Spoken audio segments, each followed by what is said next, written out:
ರಾಜಕೀಯದಲ್ಲಿ ಧರ್ಮವನ್ನು ಬೆರೆಸಿ ಧರ್ಮಾಂಧತೆಯ ಮೂಲಕ ಉಗ್ರರನ್ನು ಬೆಳೆಸಿ ಉಗ್ರರ ಮೂಲಕ ಭಾರತಕ್ಕೆ ನಿರಂತರ ದಾಳಿ ಮಾಡುತ್ತಿರುವ ಪಾಕ್ಗೆ ಈ ಬಾರಿ ಲಕ್ ಕೈಕೊಟ್ಟಿದೆ.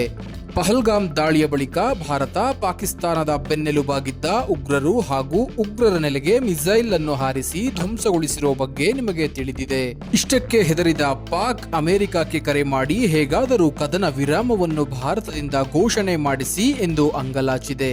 ಇದಕ್ಕೆ ಒಪ್ಪಿದ ಅಮೆರಿಕ ಅಧ್ಯಕ್ಷ ಟ್ರಂಪ್ನ ಮೂಲಕ ಎರಡೂ ದೇಶಗಳಿಂದ ಕದನ ವಿರಾಮಕ್ಕೆ ಒಪ್ಪಿಗೆಯನ್ನು ಪಡೆದುಕೊಂಡು ಟ್ವಿಟರ್ನಲ್ಲಿ ಹಂಚಿಕೊಂಡಿದ್ದಾರೆ. ಈ ಹಿಂದೆ ನಾವು ಭಾರತ ಮತ್ತು ಪಾಕ್ ಯುದ್ಧದ ನಡುವೆ ಮೂಗು ತೂರಿಸುವ ಕೆಲಸವನ್ನು ಮಾಡುವುದಿಲ್ಲ ಎಂದು ಹೇಳಿದ ಅಮೆರಿಕ ಅದೇಕೋ ಮನಸ್ಸು ಬದಲಾಯಿಸಿ ಕದನ ವಿರಾಮಕ್ಕೆ ಪಾಕಿಸ್ತಾನದ ಪರ ನಿಂತು ಭಾರತಕ್ಕೆ ಅರ್ಜಿ ಹಾಕಿಸಿತ್ತು. ನಂತರ ಭಾರತವು ಒಪ್ಪಿಗೆಯನ್ನು ಸೂಚಿಸಿತ್ತು. ಇಲ್ಲಿ ಗಮನಿಸುವ ಅಂಶವೆಂದರೆ ಭಾರತ ಕದನ ವಿರಾಮದ ಬಗ್ಗೆ ಯೋಚನೆಯನ್ನು ಮಾಡಿರಲಿಲ್ಲ. ಕೆಲವೊಮ್ಮೆ ಮಧ್ಯಸ್ಥಿಕೆ ವಹಿಸುವವರ ಮುಖ ನೋಡಿ ಒಪ್ಪಿಕೊಳ್ಳಬೇಕಾಗುತ್ತದೆ ಅಷ್ಟೇ. ಇಲ್ಲವಾದರೆ ಸುಖ ಸುಮ್ಮನೆ ಸಂಬಂಧ ಕಳೆದುಕೊಳ್ಳುವ ಸ್ಥಿತಿ ಉಂಟಾಗಬಹುದು. ಬಹುಶಃ ಇದೊಂದೇ ಉದ್ದೇಶದಿಂದ ಭಾರತ ಅಮೆರಿಕದ ಮಾತನ್ನು ಕದನ ವಿರಾಮದ ವಿಷಯದಲ್ಲಿ ಕೇಳಿರಬಹುದು. ಇದರ ಮೂಲಕ ಯುರೋಪ್ ಹಾಗೂ ಮತ್ತಿತರ ರಾಷ್ಟ್ರಗಳಿಗೆ ದೊಡ್ಡಣ್ಣ ಖ್ಯಾತಿಯ ಅಮೆರಿಕ ನನ್ನಿಂದ ಎಲ್ಲವೂ ಸಾಧ್ಯ ಎಂಬ ಮೆಸೇಜ್ ಅನ್ನು ನೀಡುವುದಕ್ಕೆ ಈ ತರಹ ಮಾಡಿತೋ ಏನೋ ಯಾರಿಗೂ ಗೊತ್ತಿಲ್ಲ. ಆದರೆ ಈ ಕದನ ವಿರಾಮದ ಹಿಂದೆ ಕೆಲವೊಂದು ಲೆಕ್ಕಾಚಾರಗಳು ಭಾರತಕ್ಕೆ ಇದೆ. ಇದು ಬುದ್ಧಿವಂತ ನಡೆಯೇ ಅಥವಾ ತಪ್ಪು ನಿರ್ಧಾರವೇ ಎಂಬುದನ್ನು ನೋಡೋದಾದರೆ ನಿಮಗೆಲ್ಲ ತಿಳಿದಿರುವ ಹಾಗೆ ಭಾರತ ಪಾಕಿಸ್ತಾನದ ನಡುವೆ ಸದ್ಯ ಕದನ ವಿರಾಮ ಘೋಷಣೆಯಾಗಿದೆ. ಈ ಕದನ ವಿರಾಮ ಅಥವಾ ಸೀಸ್ ಫೈರ್ ಎಂದರೆ ನಿರ್ದಿಷ್ಟ ಸ್ಥಳದಲ್ಲಿ ನಿರ್ದಿಷ್ಟ ಅವಧಿಗೆ ಎಲ್ಲ ಸೈನಿಕ ಚಟುವಟಿಕೆಗಳನ್ನು ನಿಲ್ಲಿಸುವ ಹಾಗೂ ನಿಯಂತ್ರಿಸುವ ಒಪ್ಪಂದವಾಗಿದೆ. ಇದನ್ನು ಯುದ್ಧ ನಡೆಸುತ್ತಿರುವ ಎರಡು ದೇಶಗಳು ಮತ್ತೋರ್ವ ದೇಶದ ಮುಖ್ಯಸ್ಥನೊಂದಿಗೆ ಕುಳಿತು ಚರ್ಚಿಸಿ ಒಮ್ಮತದಿಂದ ಒಪ್ಪಂದಕ್ಕೆ ಸಹಿ ಮಾಡಬೇಕು. ಸಹಿ ಮಾಡಿದ ನಂತರ ಯಾವುದೇ ಮಿಲಿಟರಿ ಯೋಜಿತ ಆಪರೇಷನ್ ಅನ್ನು ನಡೆಸುವಂತಿಲ್ಲ. ಆದರೆ ಇಲ್ಲಿ ಯಾವುದೇ ಒಪ್ಪಂದಗಳಿಗೆ ಉಭಯ ದೇಶಗಳು ಸಹಿ ಹಾಕಿಲ್ಲ ಮತ್ತು ಉಭಯ ನಾಯಕರು ಎಲ್ಲೂ ಭೇಟಿಯೂ ಸಹ ಆಗಿಲ್ಲ. ಅದೇ ಕಾರಣದಿಂದ ಮತ್ತೆ ಪಾಕಿಸ್ತಾನ ಕದನ ವಿರಾಮದ ಉಲ್ಲಂಘನೆಯನ್ನು ಮಾಡಿದೆ. ಒಪ್ಪಿಗೆಯ ಪ್ರಕಾರ ಮೇ 10 ಶನಿವಾರ ಸಂಜೆ 5 ಗಂಟೆಯಿಂದ ಕದನ ವಿರಾಮದ ಘೋಷಣೆ ಆಗಿದೆ.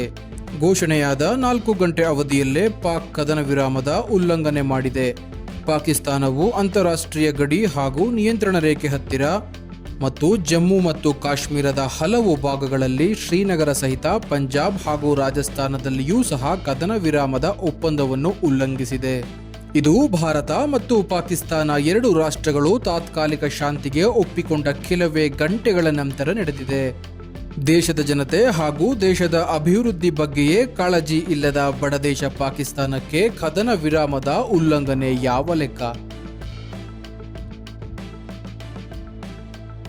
ಈ ಕದನ ವಿರಾಮದ ಹಿನ್ನೆಲೆಯನ್ನು ನಾವು ಗಮನಿಸಿದರೆ ಕರಾಚಿ ಒಪ್ಪಂದ ಜುಲೈ 29, 1949ರಲ್ಲಿ ಜಮ್ಮು ಮತ್ತು ಕಾಶ್ಮೀರದಲ್ಲಿ ಕದನ ವಿರಾಮದ ಚರ್ಚೆಯಲ್ಲೇ ರೇಖೆಯ ಸ್ಥಾಪನೆಗೆ ತೀರ್ಮಾನವನ್ನು ಮಾಡಲಾಗುತ್ತದೆ.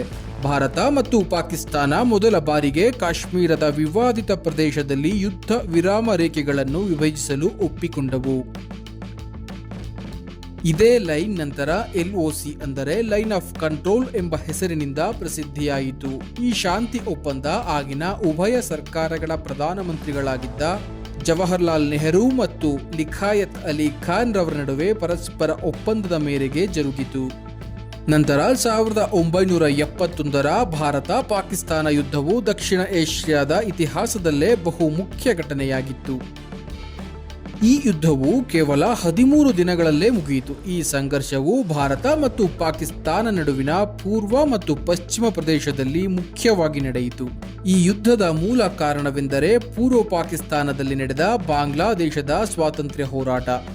ಬಾಂಗ್ಲಾದೇಶದ ರಾಷ್ಟ್ರೀಯತಾವಾದಿ ಗುಂಪುಗಳು ಪಾಕಿಸ್ತಾನ ಸರ್ಕಾರದ ವಿರುದ್ಧ ಹೋರಾಟಕ್ಕೆ ಇಳಿದಿದ್ದವು. ಪಾಕಿಸ್ತಾನ ಸೇನೆಯಿಂದ ಅಲ್ಲಿನ ಜನರ ಮೇಲೆ ಹಿಂಸಾತ್ಮಕ ಕೃತ್ಯಗಳು ನಡೆಯುತ್ತಿತ್ತು. ಇದರ ಪರಿಣಾಮವಾಗಿ ಭಾರತ ಲಕ್ಷಾಂತರ ಬಾಂಗ್ಲಾ ವಲಸಿಗರನ್ನು ತನ್ನ ಗಡಿಗೆ ಸ್ವೀಕರಿಸಬೇಕಾದ ಪರಿಸ್ಥಿತಿ ಉಂಟಾಯಿತು. ಈ ಸ್ಥಿತಿಗತಿಯ ನಡುವೆ ಭಾರತವು ಬಾಂಗ್ಲಾದೇಶದ ಸ್ವಾತಂತ್ರ್ಯ ಹೋರಾಟಗಾರರಿಗೆ ಬೆಂಬಲ ನೀಡಲು ನಿರ್ಧರಿಸಿತು ಮತ್ತು ಇದು ಯುದ್ಧಕ್ಕೆ ಕಾರಣವಾಯಿತು. ಇನ್ನು ಯುದ್ಧದ ಫಲಿತಾಂಶವನ್ನು ನೋಡುವುದಾದರೆ ಪಾಕಿಸ್ತಾನದ 90,000ಕ್ಕೂ ಹೆಚ್ಚು ಸೈನಿಕರು ಭಾರತಕ್ಕೆ ಶರಣಾದರು. ಭಾರತ ತನ್ನ ಸೈನಿಕ ಶಕ್ತಿಯ ತಾಕತ್ತನ್ನು ಜಾಗತಿಕವಾಗಿ ತೋರಿಸಿತು. ಪೂರ್ವ ಪಾಕಿಸ್ತಾನವು ಪಾಕಿಸ್ತಾನದಿಂದ ವಿಭಜಿತವಾಗಿ ಬಾಂಗ್ಲಾದೇಶ ಎಂಬ ಹೊಸ ರಾಷ್ಟ್ರವಾಗಿ ರೂಪುಗೊಂಡಿತು. ಸೋತು ಶರಣಾಗಿದ್ದ ಪಾಕಿಸ್ತಾನ ಕೊನೆಗೆ ಭಾರತವನ್ನು ಕದನ ವಿರಾಮಕ್ಕೆ ಪ್ರೇರೇಪಿಸಿತು. ನಂತರ ಕದನ ವಿರಾಮದ ಒಪ್ಪಿಗೆಯ ಪ್ರಕಾರ ಪಾಕಿಸ್ತಾನದ ಲೆಫ್ಟಿನೆಂಟ್ ಜನರಲ್ ಎ.ಕೆ. ನಿಜಾಜಿ 1971ರ ಯುದ್ಧವನ್ನು ತಕ್ಷಣ ನಿಲ್ಲಿಸುವ ಪತ್ರದ ಅಧಿಕೃತ ದಾಖಲೆಗೆ ಢಾಕಾದಲ್ಲಿ ಸಹಿ ಹಾಕಿದರು. ನಂತರ ಭಾರತಕ್ಕೆ ಸೆರೆಯಾಗಿದ್ದ 90,000 ಸೈನಿಕರನ್ನು ಮಾನವೀಯತೆ ಆಧಾರದ ಮೇರೆಗೆ ಬಿಡುಗಡೆ ಮಾಡಲಾಗಿತ್ತು. ಇಲ್ಲಿ ಭಾರತದ ಪ್ರಧಾನಮಂತ್ರಿಯಾಗಿದ್ದ ಇಂದಿರಾ ಗಾಂಧಿ ಅವರ ನಿರ್ಧಾರ ಕದನ ವಿರಾಮ ಅಲ್ಲದಿದ್ದರೂ ಅದನ್ನು ಡಿಪ್ಲೊಮ್ಯಾಟಿಕ್ ಮೂಲಗಳ ಪ್ರಕಾರ ಕದನ ವಿರಾಮ ಎಂದು ಘೋಷಿಸಲಾಯಿತು. ಆದರೆ ಆಗಿನ ಕಾಲಕ್ಕೆ ಅಲ್ಲಿ ಯಾವುದೇ ಅಣುಬಾಂಬ್ಗಳ ಜನನ ಆಗಿರಲಿಲ್ಲ. ಒಂದು ಪಕ್ಷ ಆಗಿದ್ದರೆ ಅಷ್ಟು ಬೇಗ ಯುದ್ಧ ಮುಗಿಯುವ ಅವಕಾಶ ಇರುತ್ತಿರಲಿಲ್ಲ ಎಂಬುದು ಈಗಿನ ಕೆಲವರ ವಾದ. ಅಂದು ಇಂದಿರಾ ಗಾಂಧಿ, ಇಂದು ನರೇಂದ್ರ ಮೋದಿ ಇಬ್ಬರು ತೆಗೆದುಕೊಂಡ ನಿರ್ಧಾರ ಒಂದೇ ಆದರೂ ಸನ್ನಿವೇಶಗಳು ಬೇರೆ ಬೇರೆ. ಎಲ್ಲ ರಾಷ್ಟ್ರಗಳಂತೆ ಭಾರತವು ಶಕ್ತಿಶಾಲಿಯಾಗಿದೆ. ಪ್ರಸ್ತುತ ಭಾರತದ ಬಳಿ 180ಕ್ಕೂ ಹೆಚ್ಚು ನ್ಯೂಕ್ಲಿಯರ್ ವೆಪನ್ಸ್ಗಳಿದ್ದು ಜಗತ್ತಿನಲ್ಲಿ 6ನೇ ಸ್ಥಾನದಲ್ಲಿದೆ. ಇನ್ನು ಭಾರತಕ್ಕೆ ಕದನ ವಿರಾಮದ ಅವಶ್ಯಕತೆ ಇದೆಯೇ ಎನ್ನುವ ವಿಚಾರಕ್ಕೆ ಬರುವುದಾದರೆ ಇದಕ್ಕೆ ಹೌದು ಎಂದು ಹೇಳಬಹುದು. ಏಕೆಂದರೆ ಈಗಾಗಲೇ ಭಾರತ ಪಹಲ್ಗಾಮ್ ದಾಳಿಗೆ ಸೇಡನ್ನ ತೀರಿಸಿಕೊಂಡಿದೆ. ಮೊದಲಿನಂತೆ ಭಾರತ ಇಲ್ಲ ಎಂದು ಪಾಕಿಸ್ತಾನಕ್ಕೆ ಅರಿವಾಗಿದೆ. ಕದನ ವಿರಾಮಗಳು ಸಾಧಾರಣವಾಗಿ ದೇಶಗಳ ಸಂಘರ್ಷಣೆ ಮತ್ತು ಬಿಕ್ಕಟ್ಟನ್ನು ಆಧರಿಸಿ ಮಾತನಾಡಿ ಬಗೆಹರಿಸಿಕೊಳ್ಳುವ ಒಂದು ತಂತ್ರ. ಈಗ ಭಾರತಕ್ಕಿಂತ ಪಾಕಿಸ್ತಾನಕ್ಕೆ ಕದನ ವಿರಾಮ ಹೆಚ್ಚು ಮಹತ್ವದ್ದಾಗಿದೆ. ಹೀಗಾಗಿ ಈ ಕದನ ವಿರಾಮದಲ್ಲಿ ಭಾರತ ತನಗೆ ಬೇಕಾದ ಅಂಶಗಳನ್ನು ಪಾಕಿಸ್ತಾನದ ಮುಂದೆ ಇಡುವ ಸಾಧ್ಯತೆ ಇದೆ. ಉದಾಹರಣೆಗೆ ಉಗ್ರರನ್ನು ಭಾರತಕ್ಕೆ ಒಪ್ಪಿಸುವ ಯೋಜನೆ ಮತ್ತು ಪಿಒಕೆಯನ್ನು ಭಾರತಕ್ಕೆ ಬಿಟ್ಟುಕೊಡುವ ವಿಷಯ. ಇವೆರಡೂ ವಿಷಯದ ಮೇಲೆ ಭಾರತ ಪಾಕಿಸ್ತಾನಕ್ಕೆ ಹೆಚ್ಚು ಒತ್ತಡವನ್ನು ಹೇರುವ ಸಾಧ್ಯತೆ ಇದೆ. ಇದಕ್ಕೆ ಕಾರಣ ಕೇಂದ್ರ ಗೃಹ ಸಚಿವರು ಸಂಸತ್ನಲ್ಲಿ ಹೇಳಿದ ಆ ಒಂದು ಮಾತು. ಒಂದು ಪಕ್ಷದಲ್ಲಿ ಪಾಕ್ ಒಪ್ಪದೇ ಇದ್ದರೆ ಭಾರತ ಮುಂದಿನ ಹಂತದ ಯುದ್ಧದ ಬಗ್ಗೆ ಯೋಚನೆಯನ್ನು ಮಾಡುವ ಸಾಧ್ಯತೆ ಇದೆ. ಏನಾದರೂ ಪಾಕಿಸ್ತಾನ ಭಾರತದ ಬೇಡಿಕೆಗಳಿಗೆ ಪೂರ್ಣವಾಗಿ ಸ್ಪಂದಿಸಿದರೆ ಭಾರತಕ್ಕೆ ಯುದ್ಧದಿಂದ ಆಗುವ ಖರ್ಚು ಮತ್ತು ಸಾವು ನೋವುಗಳ ಸಂಭವ ಕೂಡ ಕಡಿಮೆಯಾಗುತ್ತದೆ. ಆದ್ದರಿಂದ ಕದನ ವಿರಾಮ ಭಾರತಕ್ಕೆ ಒಂದು ರೀತಿಯ ಆಶಾದಾಯಕ ಪರಿಸ್ಥಿತಿ ಎಂದರೆ ತಪ್ಪಿಲ್ಲ. ಇಲ್ಲಿಯ ತನಕ ಭಾರತ ಸ್ನೇಹಕ್ಕೂ ಸಿದ್ಧ ಸಮರಕ್ಕೂ ಬದ್ಧ ಎಂಬ ನಿಯಮವನ್ನು ಹೊಂದಿತ್ತು. ಆದರೆ ಈ ಧರ್ಮಾಂಧತೆಯ ಪಾಕ್ಗೆ ಸಮರಕ್ಕೆ ಮಾತ್ರ ನಾನು ಬದ್ಧ ಎಂದು ನೇರ ಸವಾಲು ಹಾಕಿದೆ.